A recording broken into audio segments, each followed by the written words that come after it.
भाइ बहिनीहरू आजको यस भिडियोमा हामीहरू पिरामिड भन्ने च्याप्टरबाट सोधिने तपाईको एसीमा सोधिने प्रश्न हेरेका छौं जो अलरेडी यो तपाईको प्री बोर्डमा सोधेको प्रश्न रहेको छ। भाइ बहिनी हेर्नुस् त हाम्रो के छ एउटा वर्गाकार आधार भएको पिरामिडको आधार भुजाको लम्बाई 16 सीएम र पिरामिडको आयतन 1180 सीएम स्क्वायर छ गरे हैन। अब अंग्रेजीमा पढ्ने भाइ बहिनीहरूलाई म भनिदिन्छु कस्तो छ भने एउटा पिरामिड छ गरे जसको चाहिँ बेस कस्तो छ गरे जसको बेस भनेको आधार है नेपालीमा पढ्ने होला आधार चाहिँ कस्तो छ गरे स्क्वायर शेपमा छ गरे हो। ठीक छ यो स्क्वायर शेपमा छ गरे जो पिरामिड तपाईहरुले देख्नु भएको छ नि हो। म यहाँ पिरामिड पनि बनाएर देखाउँछु तपाईहरुलाई। पिरामिड यस्तो खालको हुन्छ ठीक छ हो जसमा चाहिँ के छ गरे जसको बेस चाहिँ तपाईको स्क्वायर इन शेपमा छ। ठीक छ केमा छ गरे बेस चाहिँ स्क्वायर इन शेपमा छ भाइ बहिनीहरु त्यो दिएको छ तपाईहरुलाई र त्यसको र दोस्रो कुरा के दिएको छ भने त्यो स्क्वायर बेस भएको यो बेसको चाहिँ तपाईलाई लेन्थ दिएको छ हो। बेस कस्तो शेपमा छ सबैभन्दा पहिला त बेस चाहिँ स्क्वायर शेपमा छ गरे बेस चाहिँ स्क्वायर शेपमा छ र यो बेसको चाहिँ लेन्थ पनि दिएको छ तपाईलाई लेन्थ कति दिएको छ 16 सीएम दिएको छ। ठीक छ र अर्को कुरा के दिएको छ हामीलाई भोल्युम दिएको छ। हेर्नुस् त यो पिरामिडको भोल्युम दिएको छ यो पूरा पिरामिडको भोल्युम तपाईलाई कति दिएको छ 1280 सीएम स्क्वायर दिएको छ भाइ बहिनी। ठीक छ त यो कुराहरु दिएको छ तपाईलाई यो पिरामिडको कुराहरु सबै कुराहरु तपाईलाई यहाँ दिएको छ आवश्यक पर्ने कुराहरु। र पहिलो प्रश्नमा के भनिएको छ हामी सुरुमा जाउँ। पहिलो प्रश्न ए मा के सोधिएको छ तपाईलाई यदि पिरामिडमा हुने आधार यो के भन्छ पिरामिडमा हुने साधारण संकेतहरु जस्तै ए एच एल को सम्बन्ध लेख्नुहोस् भन्छ। अब तपाईलाई सबैलाई थाहा छ ए भनेको के हो थाहा छ तपाईलाई म तपाईलाई भनिदिन्छु यहाँनिर ए भनेको तपाईको के हो यो ए भनेको तपाईको आधारको भुजा आधार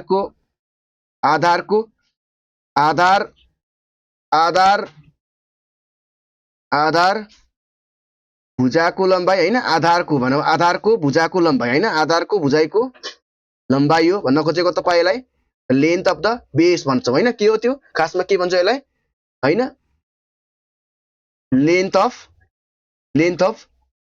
बेस हैन लेन्थ अफ बेस। ठीक छ आधारको भुजाको लम्बाई दिएको छ तपाईलाई याज ए भनेको याज भनेको के हो त याज भनेको तपाईको ठाडो उचाइ भन्छ यसलाई। ठीक छ भर्टिकल हाइट है इंग्लिशमा भर्टिकल हाइट भन्छ भने यसलाई चाहिँ नेपालीमा तपाईलाई ठाडो उचाइ भन्छ ठाडो हैन ठाडो उचाइ भन्छ यसलाई भाइ बहिनीहरु। ठीक छ बुझ्नु होला तपाईलाई। ठीक छ ठाडो उचाइ यो पिरामिड हेर्ने हो भने यो पिरामिडको माथिको टपको हुन्छ नि यो हो यो टपबाट तपाईले सबै तल यसरी तानिन्छ यो बेससम्म तानिने जुन लाइन हुन्छ यो भर्टिकल लाइन हो ठाडो उचाइ यसलाई ठाडो उचाइ भन्छौं हामी हैन। तेर्सो जुन लाइन हुन्छ तेर्सो भन्दा पनि ठाडो चाहिँ जुन लाइन हुन्छ यो माथि टुप्पोबाट आएर यहाँ तपाईको यो जुन आधारको चाहिँ सेन्टरमा चाहिँ तपाईको हैन त तपाईको र त्यसमा आउँछ त्यो चाहिँ तपाईको ठाडो उचाइ हो जसलाई हामी इंग्लिशमा चाहिँ के भन्छौं अरे भर्टिकल हाइट भन्छौं के भन्छौं भर्टिकल हाइट भन्छौं। ठीक छ यो भर्टिकल हाइट छ सिम्बल दिएको छ हामीलाई हैन संकेतहरु दिएको छ तपाईलाई। याल भनेको तपाईको याल भनेको छड्के उचाइ हो यसलाई भन्छ छड्के उचाइ भन्छ के भन्छ यसलाई छड्के उचाइ भनिन्छ। नेपालीमा पढ्ने भाइ बहिनीहरुलाई एकदमै सहयोग पुग्ने छ यो भिडियोले। ठीक छ छड्के उचाइलाई तपाईले के भन्छ इंग्लिशमा स्ल्यान्ट हाइट के भन्छ यसलाई स्ल्यान्ट हाइट भन्छौं। ठीक छ यसलाई तपाईको स्ल्यान्ट हाइट भनिन्छ। त यी कुराहरु तपाईहरुको यदि दिएको छ र यिनीहरुको तपाईलाई चाहिँ रिलेसन दिएको त छैन तपाईको भ्यालु तर हामीले चाहिँ ए एच र एल को रिलेसन के हुन्छ भनेर तपाईलाई लेख भनेको छ। ठीक छ र तपाईलाई थाहा हुनु पर्ने हुन्छ तपाईको के छ भने जब हामी चाहिँ यो ए एच एल लाई हेर्छौं त यहाँबाट हामी चाहिँ एउटा चाहिँ फर्मुला भेट्छौं। ठीक छ त्यो फर्मुला कसरी बनेको हुन्छ भने तपाईको यसरी चाहिँ यो ए ले एच ले र एल ले हैन यी कुराहरु मिलेर चाहिँ तपाईको एउटा चाहिँ फर्मुला बनाउँछन्। अब खासमा ए ठ्याक्कै ए ले चाहिँ बनाउँदैन ए मिलेर बनाउँदैन कि a/2 a/2 भनेको आधा भयो भने चाहिँ यो आधा a/2 अनि यो एच अनि यो एल हैन यी तीनजना मिलेर चाहिँ तपाईहरु एउटा फर्मुला बनाएको हुन्छ। सबैभन्दा पहिला त यिनीहरुलाई हामी डायग्राममा देखाउँछौं a/2 भनेको आधाको आधारको लम्बाई हैन भुजाको लम्बाई भन्छ हैन आधा भनेको आधा के आधा भनेको आधार हैन के आधा भनेको हाफ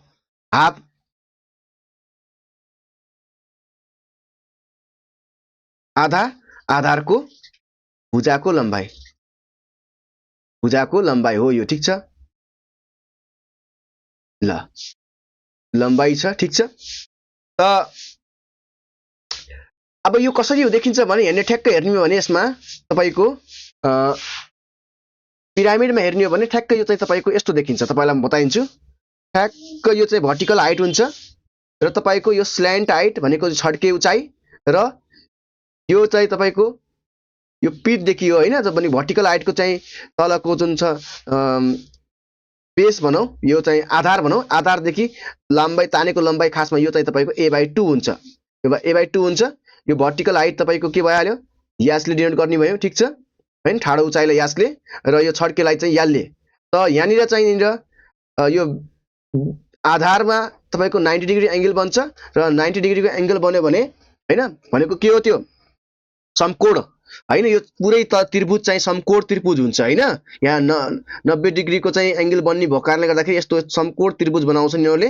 त समकोण त्रिभुजको आधारलाई लिएर हामीले चाहिँ पाइथागोरस थ्योरमलाई युज गर्छौं, साध्यलाई युज गर्छौं। पाइथागोरस साध्यलाई युज गरेर हामीले चाहिँ यहाँबाट फर्मुला बनाउँछौं। त फर्मुला के बन्छ भने यसको धेरै सजिलो फर्मुला छ।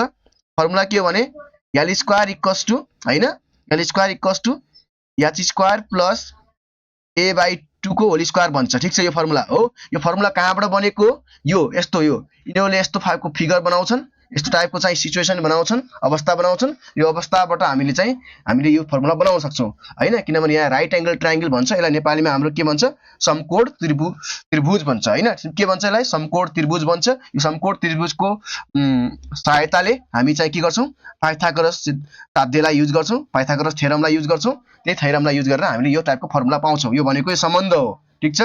यो सम्बन्ध हामीले बनाउन सक्ने भयो कसको बीचमा l को h को र a को बीचमा ठीक छ। यसरी चाहिँ यो फर्मुला पछि गएर हामी चाहिँ अर्को प्रश्नमा हामी प्रयोग गर्छौं पनि पक्कै पनि है ठीक छ। त प्रश्न नम्बर 1 को चाहिँ उत्तर यही छ ठीक छ। तपाईको प्रश्न नम्बर 1 को उत्तर यही छ। तपाईले सिधै फर्मुला लेख्ने हो, तपाईले एक्जाममा सिधै फर्मुला लेख्नु होला र मैले तपाईलाई यो सम्झाएको मात्रै हुँ कहाँबाट कसरी निकालिएको भनेर तपाईलाई मैले यो कुरा बुझाएको हुँ ठीक छ।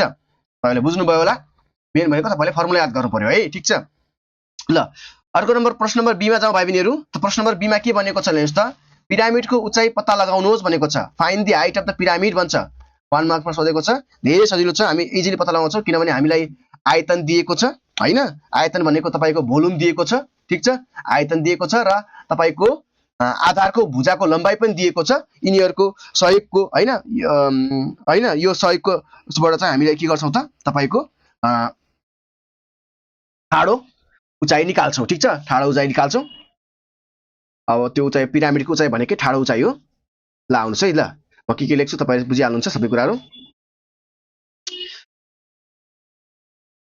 अब तपाई सबैलाई के थाहा छ अब हामीलाई के दिएको छ म यहाँ लेखिहाल्छु ठीक छ। सोलुसन लेखे। त के दिएको छ गरे सबैभन्दा पहिला हामीलाई आधारको भुजाको लम्बाइ हैन। आधारको भुजाको लम्बाइ चाहिन्छ हामीलाई।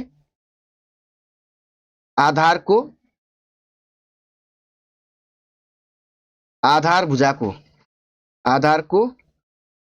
लम्बाइ है। आधारको भुजाको लम्बाइ a ल a ले डिनोट गर्छौं। a बराबर कति दिएको छ हामीलाई गरे 16 हैन। 16 cm दिएको छ। 16 cm लेख्नु होला। त्यस्तै गरेर तपाईको के दिएको छ अर्को हामीलाई चाहिँ आयतन दिएको छ हो। आयतन कति दिएको छ हामीलाई हेर्नुस् त। आयतन भनेको भोल्युम है। आयतन भनेको भोल्युम। भोल्युम कति दिएको छ हामीलाई आयतन तपाईको आयतन पिरामिडको आयतन कति दिएको छ हामीलाई हेर्नुस् त। पिरामिडको आयतन त पिरामिडको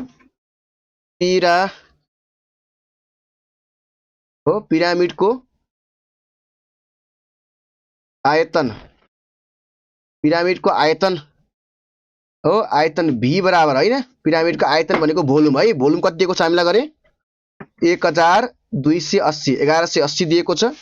कति 1180 cm क्यूब हैन। cm क्यूब दिएको छ ठीक छ। cm क्यूब दिएको छ। cm क्यूब लेख्नु होला। र अब हामीले चाहिँ यहाँ के गर्ने भन्दाखेरि भाइ बहिनीहरु हामीले चाहिँ यो पिरामिडको आयतनको जुन सूत्र हुन्छ त्यही सूत्रलाई प्रयोग गरेर हामी चाहिँ के गर्छौं त यहाँनिर ठाडो उचाइ निकाल्छौं भाइ बहिनी ठीक छ। त तपाईलाई थाहा छ त सूत्र पिरामिडको आयतन निकाल्ने सूत्र थाहा छ जाँदैन। ल यहाँ लेखिहाल है त। हामी के गर्छौं पिरामिडको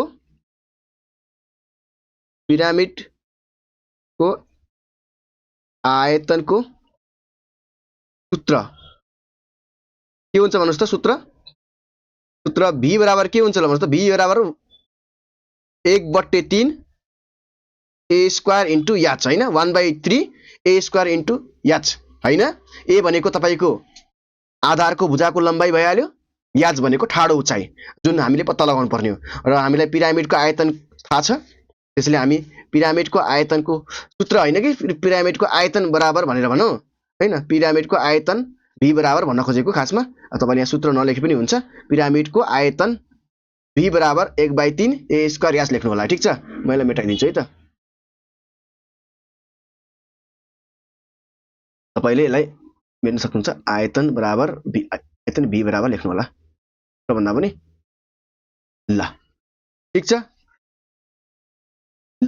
त हामी के गर्छौं यहाँनिर आयतन हाल्छौं 1280 छ हाम्रो आयतन बराबर 1/3 a भनेपछि तपाईको 16 को स्क्वायर गर्नु होला इन्टु h ठीक छ र क्रस मल्टिप्लाई गर्नु होला तपाई क्रस मल्टिप्लाई गरेपछि 3 ले गुणन गरेपछि तपाई कति हुन्छ हेर्नुस् त 3 ले चाहिँ 1280 लाई गुणन गर्नु होला गुणन गरेपछि तपाईको 3840 आइरहेको छ यहाँनिर ठीक छ र 16 लाई स्क्वायर गर्दाखेरि तपाईको हुन्छ यहाँनिर 256 हैन 256 हुन्छ गुणा h र तपाईले यहाँनिर 256 लाई चाहिँ यो चाहिँ 3840 जो छ नि त्यसको चाहिँ डिनोमिनेटरमा ल्याउनु पर्यो हैन तल ल्याउनु पर्यो त h बराबर तपाईको के हुने भयो 3840 भागा 256 गर्नु होला यहाँबाट तपाईको के आउँछ त h भनेको ठाडो उचाइ आउँछ हो ठीक छ त यसलाई भाग गर्दाखेरि तपाईको 15 cm आउँदै छ यो तपाईको के भयो त तपाईको ठाडो उचाइ भयो ठीक छ त्यसो भए हाम्रो देयरफोर यहाँबाट हामीले के निकाल्यौ पिरामिडको हामीले ठाडो उचाइ निकाल्यौ हैन पिरामिडको ठाडो उचाइ वा तपाईले पिरामिडको उचाइ पनि भन्न सक्नुहुन्छ है पिरामिडको ठाडो उचाइ h बराबर कति निकाल्यौ 15 cm निकाल्यौ ठीक त तपाईको 1 मार्क्समा सोधेको प्रश्न थियो भाइ बहिनीहरु धेरै सजिलो थियो हामीले मजाले सूत्र हाल्थ्यौ आयतनको पिरामिडको आयतनको सूत्र भोल्युम अफ पिरामिडको फर्मुला हालेर हामीले चाहिँ यहाँबाट हामीले मजाले सरल तरिकाले निकाल्न सकिसक्यौ हैन सक्यौ नि हैन ठीक छ सबैले जान्नु भयो होला तपाईहरुले ल आउनुस् अब प्रश्न नम्बर सी मा जान्छु प्रश्न नम्बर सी मा के भनेको छ हेर्नुस् त प्रश्न नम्बर सी मा तपाईलाई सोधिएको प्रश्न के छ भन्नुस् त पिरामिडको पूरा सतहको क्षेत्रफल पत्ता लगाउनुस् भनेको छ find the total surface area of the pyramid भन्छ भनेपछि तपाईहरुले चाहिँ अब पूरा सतह हैन पूरा सतह भनेको अब तपाईको यहाँ यो पिरामिडमा तलको भुइँको जुन भुइँ भनेको आधारको पनि एरिया जोड्नु पर्यो सँगसँगै यहाँनिर चाहिँ तपाईको पिरामिडमा कतिवटा चाहिँ त्रिभुज हुन्छन् त भन्नुस् त कतिवटा त्रिभुज हुन्छन् ल भन्नुस् त तपाईको टोटल तपाईको 4 वटा त्रिभुज हुन्छ ती 4 वटा त्रिभुजको तपाईको एरिया पनि जोड्नु पर्यो हो कि हैन भन्नुस् त र तपाईलाई सूत्र पनि थाहा होला हैन त सूत्र सँगै थाहा भएर हुँदैन यहाँनिर त्यो सूत्र मात्रै थाहा भएर हुँदैन तपाईले के कुराहरुको ध्यान दिनुपर्छ भन्ने कुरा यहाँ बुझ्नुपर्छ ठीक छ अब यहाँ हेर्नुस् है सबैभन्दा पहिला त तपाईलाई त्यो पूरा सतहको क्षेत्रफल निकाल्नको लागि सूत्र के को हुन्छ सूत्रमा के भन्छ गरे भन्नुस् त त्यो भन्छ इंग्लिशमा तपाईलाई टीएसए भन्छ हैन पूरा सतहको क्षेत्रफल भनेको टीएसए हो त्यो टीएसए निकाल्नलाई तपाईले सूत्रमा के आउँछ a स्क्वायर आउँछ a त हामीलाई थाहा भइसकेछ थाहा छ हामीलाई a भनेको हैन आधारको भुजाको लम्बाइ हो त्यस्तै गरी तपाईलाई अरु के चाहिन्छ गरे 2 * a * याल चाहिन्छ याल भनेको के हो याल भनेको तपाईको छड्के उचाइ हो याल भनेको छड्के उचाइ त याल त हामीलाई थाहा छैन छड्के उचाइ थाहा तपाईलाई थाहा छैन यो तपाईको छड्के उचाइ चाहियो छड्के उचाइ चाहियो हैन भनेको स्ल्यान्ट हाइट त्यसलाई हामी के भन्छौं स्ल्यान्ट हाइट भन्छौं के भन्छौं यसलाई स्ल्यान्ट हाइट भन्छौं ठीक छ त इंग्लिशमा पढ्ने भाइ बहिनीहरुलाई पनि बताइन्छु यो स्ल्यान्ट हाइट भन्छ यसलाई त छड्के उचाइ चाहियो तपाईलाई त छड्के उचाइ पहिला सबैभन्दा पहिला हामी के गर्छौं पत्ता लगाउँछौं ठीक छ हो त छड्के उचाइ पत्ता लगाउनलाई के गर्छौं भन्दाखेरि छड्के उचाइले पत्ता लगाउन लागि हामीले चाहिँ सुरुमा हामीले a को क्वेशनमा लेखेको थियौ फर्मुला लेखेको थियौ नि हो यो फर्मुलामा l स्क्वायर = h² + a/2 को होल स्क्वायर भन्ने फर्मुला युज गर्छौं ठीक छ भाइ बहिनीहरु कुरा बुझ्नुभयो तपाईहरुले ल आउनुस् अगाडि बढौं हैन सबैभन्दा पहिला हामी के गर्छौं l पत्ता लगाउने कोसिस गर्छौं सोलुसन अब सूत्रको प्रयोग गरेर हामी पहिला सुरु गर्छौं छड्के उचाइ निकाल्छौं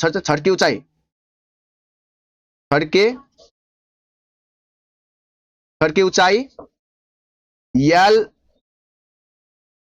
बराबर के हुन्छ गरे फर्मुला छड्के उचाइ बराबर सिधै नगरौँ है छड्के उचाइ निकालौँ भनेर निकालौँ हैन छड्के उचाइ यल निकाल्न के गर्छौँ हामी छड्के उचाइ निकाल्नलाई सूत्र के प्रयोग गर्छौँ हामी L square equals to H square plus a/2 को होल स्क्वायर है यो a हो है ठीक छ बुझ्नु होला तपाईहरु हो यास त भर्खरै हामी निकाल्यौ कि नै यास निकाल्यौ त के गर्ने त यहाँ यल स्क्वायर इक्वल्स टु यास तपाईको भर्खर 15 आएको छ 15 को स्क्वायर गर्नु होला ठीक छ प्लस a तपाईको कति छ 16 छ 16/2 गर्नु पर्यो अनि स्क्वायर और यल स्क्वायर इक्वल्स टु 15 को स्क्वायर कति हुन्छ 225 हुन्छ है तपाईलाई थाहा हुनु पर्छ र 16/2 गरे पनि 8 हुन्छ 8 को स्क्वायर गर्नु होला अनि L square equals to 225 plus 64 हैन 64 लाई जोड्नु होला 225 सँग जोड्नुस् त कति हुन्छ L square equals to 225 plus 64 गर्दाखेरि तपाईको 289 हैन 289 हुन्छ 289 भने कति भयो त भन्नुस् त अब कति भन्नाले अब स्क्वायर रुट गर्दाखेरि अब यसको यहाँ यल स्क्वायर छ यतातिर आएर स्क्वायर रुट बन्छ त कति हुन्छ यो 289 को स्क्वायर रुट निकाल्यो भने तपाईको यहाँ आउँछ यल इक्वल्स तपाईको आउँछ 17 आउँदै छ हैन क्याल्कुलेटरमा हान्नु होला तपाईहरु ठीक छ 17 आयो त छड्के उचाइ कति आयो हाम्रो छड्के उचाइ बराबर सो देयरफोर छड्के उचाइ यल बराबर कति आयो तपाईको 17 cm आयो ठीक छ अब हामी निकाल्नु पर्ने के हो हामी निकाल्नु पर्ने हाम्रो त मेन हाम्रो चाहिँ सोलुसन चाहिएको हामीलाई आवश्यक परेको सोलुसन भनेको त हामीलाई के हो पूरा सतहको क्षेत्रफल हो भनेको टोटल सर्फेस एरिया पत्ता लगाउनु पर्ने हामीले हो कि हैन भन्नुस् त त्यसो भए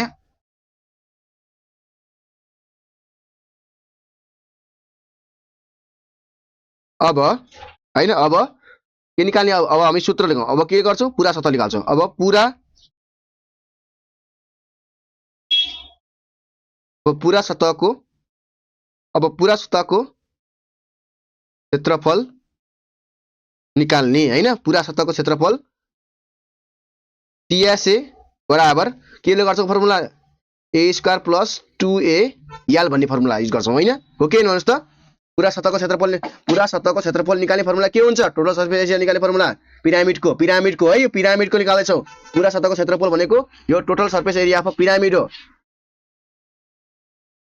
कसको त पिरामिडको है पिरामिडको निकाल्दै छ फेरि तपाईहरु झुकिनु होला फेरि कसको निकाल्दै छैन पिरामिडको निकाल्दै छैन त हाम्रो a भनेको 16 छ 16 को स्क्वायर गर्नु होला प्लस 2 इन्टु गुणा a भनेको पनि 16 इन्टु अब छड्के उचाइ तपाईको भर्खर 17 निकालिसकेका छौं 17 हाल्नु होला 16 को स्क्वायर कति हुन्छ थाहा छ तपाईहरुलाई 256 हुन्छ प्लस 2 गुणा 16 इन्टु 17 गर्नुस् त क्याल्कुलेटरमा हाल्नुस् मैले पनि क्याल्कुलेटरमा हानिसकेको छु 544 भयो हैन 544 सरी 544 भयो 544 प्लस 256 लाई जोड्यो भने तपाईको कति हुन्छ यो 800 हुन्छ त 800 cm स्क्वायर आयो हेर्नुस् त कति आयो 800 cm स्क्वायर के आयो हाम्रो यो हो पिरामिडको के आयो तस